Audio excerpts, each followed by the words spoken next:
Alright, let's see what we got. The moment he realizes police found his wife's body. Let's see what happened. Oh shit. Yeah, it looks like there's a rope. It's literally like she vanished, and it's just not her. This is 50-year-old Matthew Moore. Police have just arrived at his home after he reported his wife, Emily Noble, missing.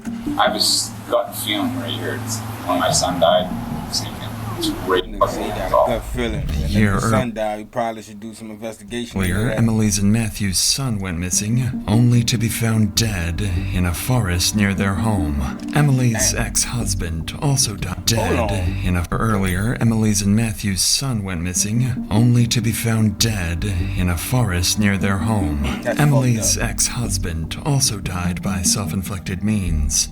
And just 4 months after this body cam footage, Emily's body was found in the exact same way as their son.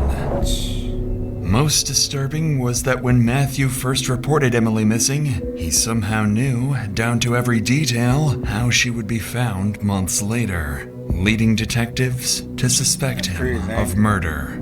But Matthew was smart. You killed her. No, I didn't, sir. Bullshit. Didn't. I murdered her and I threw her out like ice garbage. Hancock Whitney has just made being in business so much easier. I ain't never seen that one. You would tell him sit the fuck back down, but he stood up and got in the middle between two police. That was crazy. I ain't never seen that one before. Receive a call from a concerned husband reporting his wife missing. This left police immediately worried, as just a year earlier, he reported his son missing, who would turn up dead. When they arrive and start speaking with the man, something about him immediately feels off. Hey, how you doing? My wife's missing. Matt Moore. Wow, Officer Hollis. She's uncharacteristically missing. Okay. So I have her wallet's here. She carries a wallet, her ID's in there. There's some money. Her phone's here. Car's in the garage.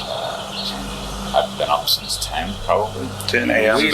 The way that she's missing, you should have already knew you was going to be the first suspect. So for you to really do it, and then to do it the way you did it, leaving a car and all that, and then calling the police and saying that all that stuff is here, you the first suspect to even think about. So why would you do that?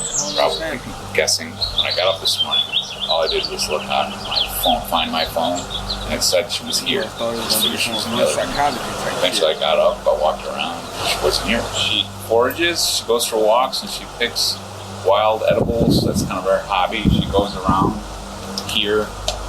It's a real short walk. It's 15 minutes the most. A lot of the time I was like, well, maybe she's just out doing that. But, so you would know where we could look if we need to go that way? Yeah, but I mean, it's public. It's on a bike trail. I mean, I don't know why she would stop there. At this point, Emily Noble has been missing for 7 hours, and although Matthew has an idea of where she might be, he made no effort to search for her himself. His inaction is unusual, and over the next few minutes, more red flags emerge. The road you telling us that she might be on, you ain't go check it yourself, is very strange and weird. The officer to question Matthew's possible involvement in Emily's disappearance.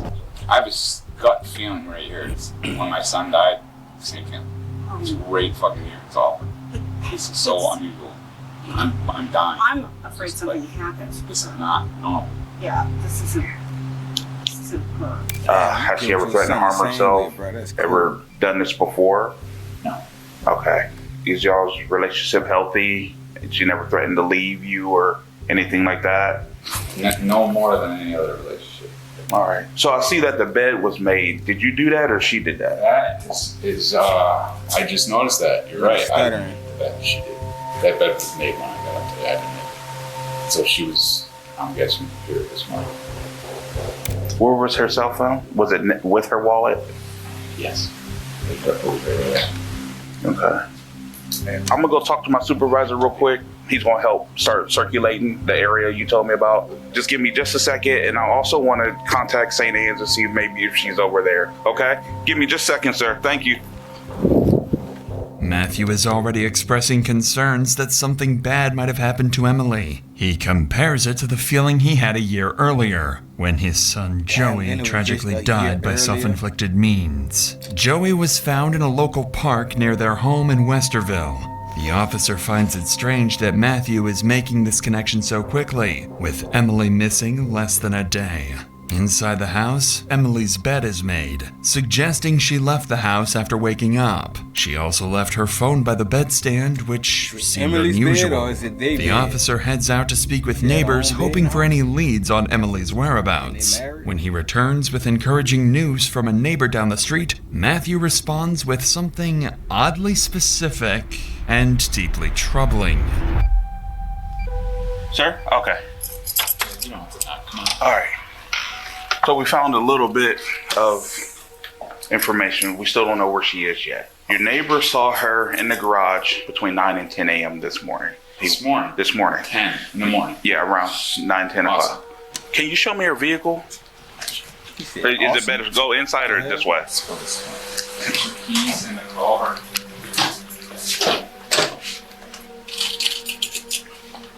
All right, sir. Keys are in the car. I had the worst case scenario in my head. Maybe she did something to herself. So I just started. Do you have any reason why? That's what I'm. You know what I mean? I would hate to even think about something. Okay. Like that. I mean, it's literally like she brought it up, and it's just not her, man. Let me show you one thing. And okay. Just because I'm crazy. No, show me. This thing here doesn't belong here. What do you mean it doesn't belong here? It doesn't belong. That's where it belongs. Right there. I just noticed it. I took it and put it there. Now, can she reach that? Because she's very short. I don't know. I would hate to think. I don't know, man. It's just weird that it's here. A neighbor reported seeing Emily in the garage earlier that day, which should have reassured Matthew, but instead, he points out a misplaced power cable. It seems odd and irrelevant at first, but when seen through the lens of staging a self-inflicted death, it takes on a different meaning. He could deliberately be highlighting an object that might plausibly explain Emily's disappearance, while letting the officer draw the conclusion on his own. What troubles him more, however, is how certain Matthew already seems about her fate. With no evidence to back that claim, his certainty only makes him appear more suspicious. For the moment, the officer leaves Matthew's house and the police begin searching for Emily across Westerville. What they don't realize is that she's been right under their noses all along.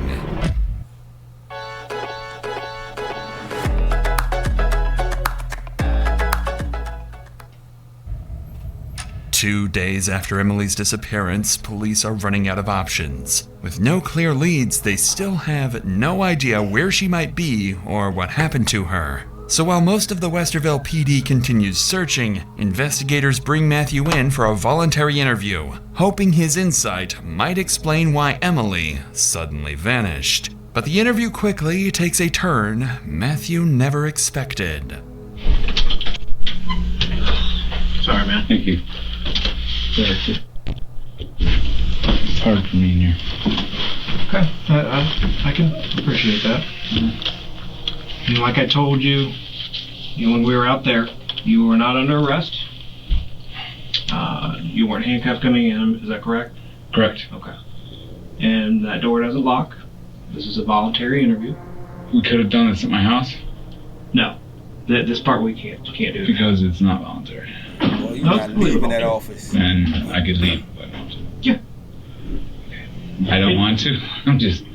Yeah. You try that door right now. At some point, could we, I want to help you. I want to get this going because I didn't do it, and I want you to find whatever the hell happened to her. Me too. I want it to happen. Matthew immediately questions the nature of this voluntary interview, even though the detective had just reiterated that it was entirely voluntary, already giving them a reason to be suspicious. He declares he didn't do it, an odd statement considering his wife was only missing for 2 days, and neither he nor the police have any idea what might have happened to her. With the formalities over, a second detective steps in.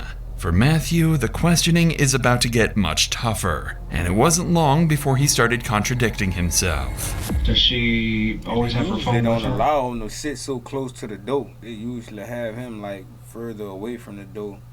In order for him to leave, you would have to walk through both of them. But for her to be right there, that's crazy. She always has her phone with her, and the only time she doesn't, and I'd said this when the first guy that came over, she goes out for these forage things, and she does this route, and he was like, does she ever go out at night, by herself? And I'm like, no, but she does. Between 11 and 3, what were you doing? Were you just laying there on the couch? 11 in the morning till 3 in the afternoon, it was lying in my son's room. Okay. Yeah. You didn't notice she was gone? Or? Yeah, absolutely. Okay. Her sister made a group text. It was at 3:45. Mm-hmm. She says she responded to it. At 3:45 p.m. on Monday? Yes. Let me think. I'm getting screwed up. No, it was 8:45 in the morning. That's what it was. It was 8, so while I'm sleeping. She said she sent a group text at 8:45 that morning? To her and I, and from that you can tell whether someone views it. And she said that we both viewed it at some point. So to me, she was there at 8:45. Emily was there.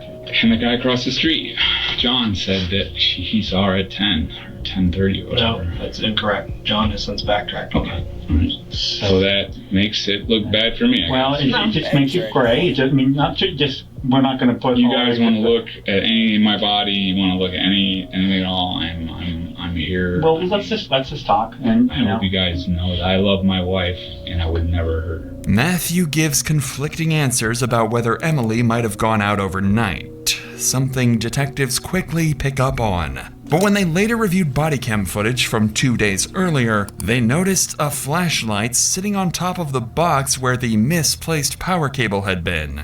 This suggested one of two things. Either Matthew was being completely honest, or he had been extremely meticulous in his involvement with her disappearance. He claims Emily was still at the house around 8:45 a.m., pointing to a text she viewed from her sister and citing a neighbor who claimed to have seen her at that time. But that neighbor had already retracted his statement, admitting that he may have been mistaken about the day, stripping away one of the only details backing up Matthew's story. And it's here that he begins making disturbingly specific assumptions about what might have happened to Emily. You guys got married 2 years ago? We got married August 28, 2018. Gotcha. Easy one to remember, right? 8/28/18. And I had a son.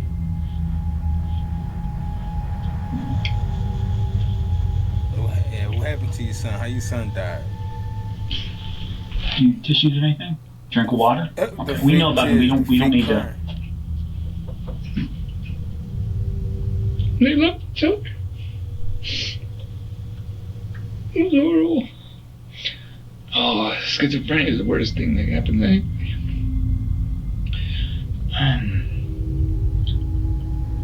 I don't know where to go now. What do you want to know? So scale of 1 to 10, relationship with her, what would you rate it? It would fluctuate, but we were on since 6 months. It was an 8. I did not hurt my wife. I did not hurt my wife. I loved her. I would speculate to say that she might have hurt herself, but if she did, you would have found her by now. She would have went down somewhere close and done it. Was there times when she would kind of say, I'm not afraid to do this thing? Yeah. I mean, don't they all kind of be like that? And why would you think she would hurt herself? I mean, possibility. Because she was not that she ever would. I'm just saying she was emotional. She would get emotional. If you ask me if I had to bet, I feel like there was some foul play involved.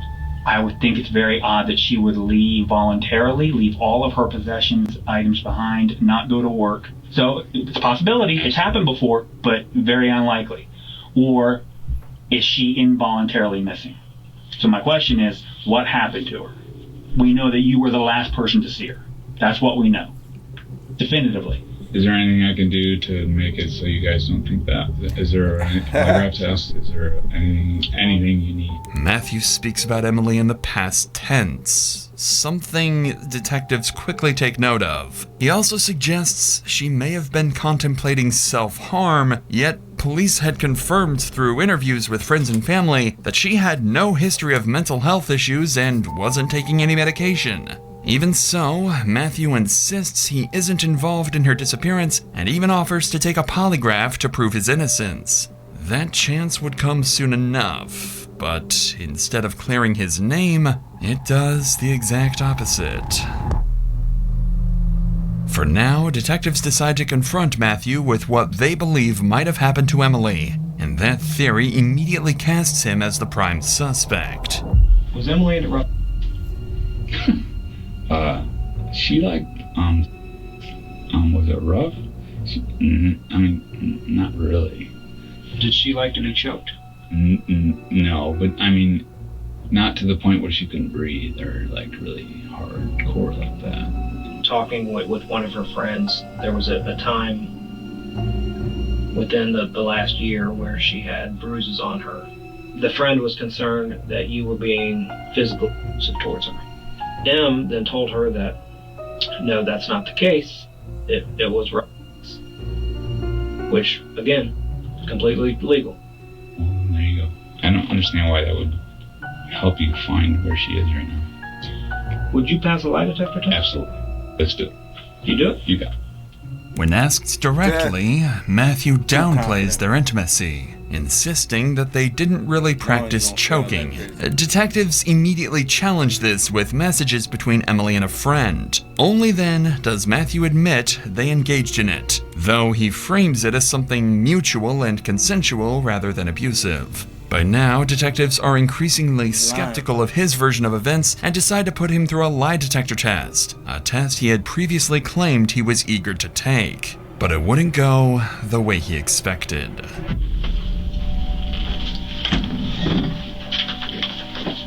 All right, Matthew. Yes, sir. Matt, as I said, there are no tricks. I have not lied to you since I first went up to your house yesterday. I'm not going to start now. Now, when I ask you the questions, I just want you to answer yes or no. Is your name Matthew Moore? Yes. Are the lights on in this room? Yes. Do you know where Emily is? No. Is this the month of May? Yes.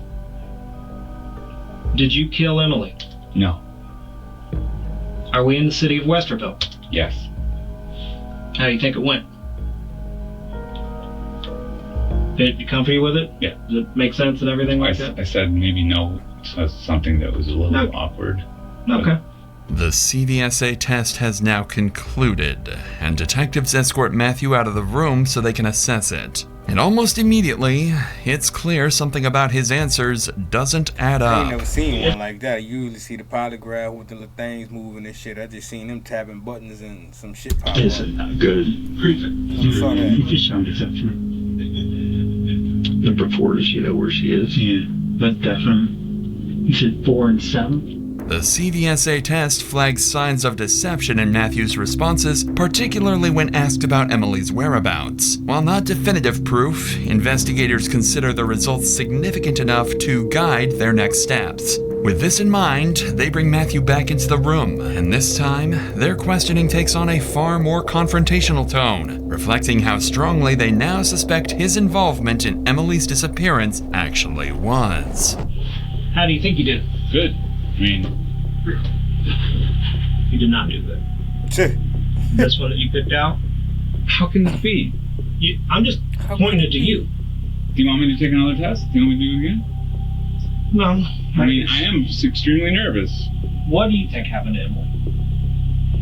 She would say that if she was going to do it, she would do it where she would be easily found, and she wouldn't want to cause any problems. You said she hasn't been easily found. Is it plausible that she didn't do herself? I don't know what to tell you. I think I wish there was something I could tell you. I love my wife. I want my wife to come home. She's dead. She's what? Realistically, she's dead. She's not going to float out of the clouds. You found her body. No. This is very odd. Now I'm suspicious of what's going on now. What am I doing? Is this still a consensual thing? Yes, absolutely. Can I leave? Yes. You can do whatever you want. I have to leave. And you understand how this looks. I didn't do anything. You understand how this looks. Back. Can I ask you one question? You can word it how you want, but her text messages about your relationship and your marriage were bad. I guess I'm really super positive, and you know what I mean. Try to focus on. Though, man. Okay, then I don't really. If someone asks you a question, you still answer it honestly. Especially in a very important situation like this. Any human being. I answered it wrong. Because you're not trying to find your wife right now. Yes, I am. You don't lie to the cops. Any inconsistencies? You lied. I didn't lie. You didn't lie to Officer Hollis. You didn't lie to us. I haven't lied to anybody. If I said something, I misrepresented something. I wasn't an intentional misrepresentation is a f***ing lie. I didn't. That is a lie. There's truth or lies. That's all there is. There's no misrepresentation, misunderstanding. That's for you f***ing killed her. No, I didn't, sir. Bull. I didn't. You killed her, and it was an accident, and we need to get this resolved today. It didn't happen. It did happen. I would tell you. She's dead. Where is she? What are you talking about? That's why people are here. People are saying have seen her. People are full of shit. Her phone says you're full of shit. That thing's full of shit. You understand how this looks, though, to everybody. You guys, I didn't do anything to my wife. I murdered her, and you threw her out like a piece of garbage. I didn't. Well, then tell me where she is. I don't know. Fix it right now. I didn't. I don't know why this is happening. Is it that's fine. Okay. Can I get my phone back? No. Not gonna come with that. Westerville police didn't have evidence to hold Matthew, so he was released. But they continued to watch him closely. Inconsistencies in his story, his repeated references to Emily in the past tense, and the CDSA results all made investigators increasingly uneasy. A full-scale search was launched. Officers canvassed the neighborhood, local parks Emily frequented, nearby bike paths, and the wooded areas, including the park where Matthew's son had been found a year earlier, but they came up empty, and Emily's whereabouts remained unknown. That changed 4 months later when a group of women walking in a Westerville park near the couple's home discovered a body. The group of women immediately called 911 and officers rushed to the scene. They knew the dead body could be the very person they had been searching for over the past several months. What they didn't expect was that the body would be discovered exactly as Matthew had described months earlier. So you heard this call, right? Yep, 1018. Person. At CarParts.com, quality is our standard. Our end-of-line testing ensures every part meets that standard. Plus, many of our products are capped. The way you try to manipulate this shit is crazy.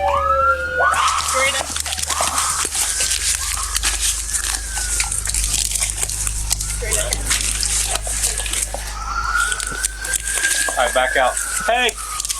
Hey, get them out of here. Set up crime scene tape. Yep. This is. She's been there a long time. Yeah. What was it? May? May was when she was. It's in there. The lapel, it's the cape and everything. So the big thing now is setting up a perimeter. You know who this likely is. Yes. And getting a car over to that house. To tell them. Hey, Dickinson. What? Make sure those people aren't texting this out to anyone. Hey, Ross, grab their phones for right now. Grab their phone? That's evil. All right, grab their phones for right now. Because the second this gets out, something's going to happen over there. Yep. So.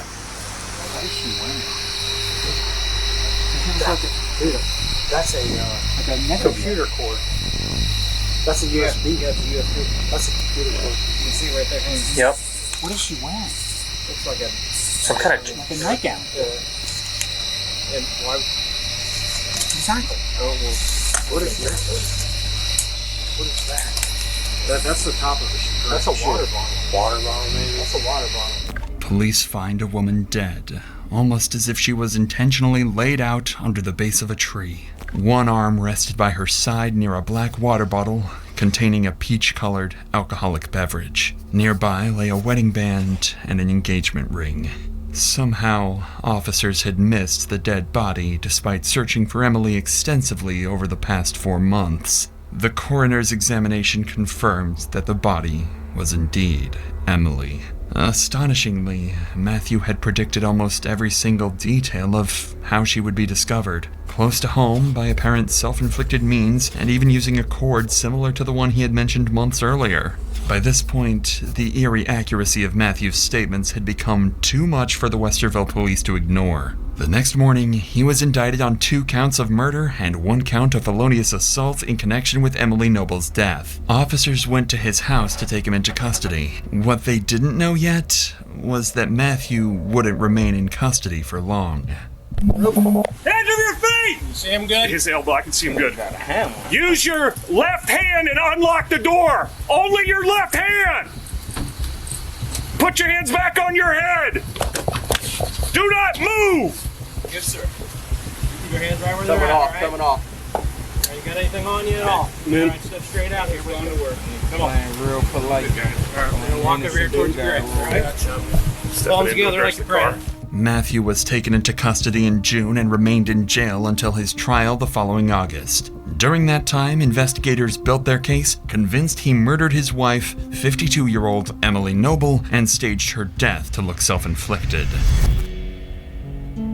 Prosecutors pointed to his behavior after she went missing, like not joining volunteer searches, as evidence he knew she was already dead. They also stressed his past tense references to Emily in interviews and the CVSA tests that suggested deception, though those results were not admitted in court. The defense countered that the case was built on speculation. There were no eyewitnesses, no DNA linking Moore to the scene, and self-inflicted death was a real possibility. Emily's first husband had died the same way, and Moore's teenage son had also taken his own life the year earlier. They also pointed out investigative errors, mishandled evidence, and Moore's cooperation with police. Expert testimony proved conflicting. A forensic anthropologist noted fractures consistent with strangulation or a staged scene, while the coroner ruled the death a homicide. But defense experts showed the branch and USB cord could have supported a self-inflicted death, arguing the injuries were not definitive. In closing arguments, prosecutors emphasized circumstantial evidence and timeline issues, while the defense urged jurors to focus on reasonable doubt. After less than 3 hours of deliberation, the jury acquitted Matthew Moore on all counts. He broke down in tears as the verdict was read, and the judge reminded the court that convicting the wrong person would never serve true justice. What? Flippy's not just a prototype. It's cooking right now for White Castle and Jack in the Box. We're solving a $24 billion problem for food service businesses. Oh man, that just pissed me off. Welcome back to the Kevin Lang Show. That shit just went off like that, man. I'm thinking it was more. I thought he was about to go to jail for that. He got released. Damn. Man, I'm gonna have to do more research on that. If y'all know what happened after that, or well, fuck, they can't try him again. That was it, unless they found some new evidence or something. But fuck, damn. Like, comment, subscribe, man. It was a good one. Once that happened, it was no longer a good one. Do it, just do it for the boy, girl, do